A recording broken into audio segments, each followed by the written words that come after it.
আসসালামু আলাইকুম, কেমন আছেন আপনারা? আশা করি ভালো আছেন। আজকে আমরা দেখাবো ট্যাংরা মাছ ধরার টোপ। প্রথমে 3-4টে শুটকি নিয়ে নেবেন। শুটকিগুলো একটু ভেজে নেবেন। তারপরে আমি এগুলোকে একবারে পাটায় পিষে গুঁড়ো গুঁড়ো করে নেব। এগুলো গুঁড়ো হওয়ার পরে তারপরে আমরা নেব মলা মাছের পোনা। এই মলা মাছের পোনাগুলো আমাদেরকে শুটকির সাথে মিশিয়ে নিয়ে সুন্দর করে বাটতে হবে। বাটা হয়ে গেলে তারপরে আপনারা নেবেন 2-1 চামচ চিনি নেবেন।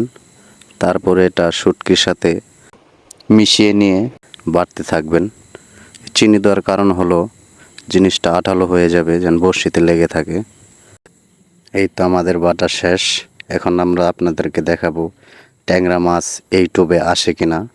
ভিডিওটা শুরু থেকে শেষ পর্যন্ত দেখতে থাকবেন। ট্যাংরা মাছ ধরার জন্য আমরা পানিটা একটু বাড়ি দিয়ে নিতে থাকি, বাড়ি দিলে ট্যাংরাগুলো আসতে থাকবে। এই তো আমরা এখন এই বড়শিটা পানিতে ফেলবো। এই তো বন্ধুরা, দেখতেই পাচ্ছেন আমাদের টোপে একটি ট্যাংরা মাছ আটকে গেছে। দেখুন ট্যাংরা মাছের সাইজটা কি। আমরা আবারও পানিতে বড়শিতে ফেলবো। এই তো বন্ধু, দেখতেই পাচ্ছেন আরেকটা ট্যাংরা হিট হয়ে গেছে। ট্যাংরার সাইজগুলো একটু ছোট ছোট। আবার আমরা বড়শিটা পানিতে ফেললাম। এই তো ধরেছে, না মিস হয়ে গেছে। আবারও আমরা বড়শি পানিতে ফেলবো। এই তো বন্ধু, আরেকটা হিট হয়ে গেছে। দেখুন বিলের মাছ। ট্যাংরা মাছের সাইজগুলো দেখুন বন্ধুরা, মাশাআল্লাহ। ট্যাংরা মাছগুলো একটু ছোট ছোট। আপনাদেরকে দেখানোর জন্য আমরা এখানে 2-3টা মাছ ধরলাম। অন্য একদিন মাছ ধরে ভিডিওটি আপনাদেরকে দেখাবো। বন্ধুরা, আমরা যে জায়গায় মাছটি ধরলাম সেটা হলো একটি বড় নদী। এই নদীতেই আমরা মাছ ধরলাম।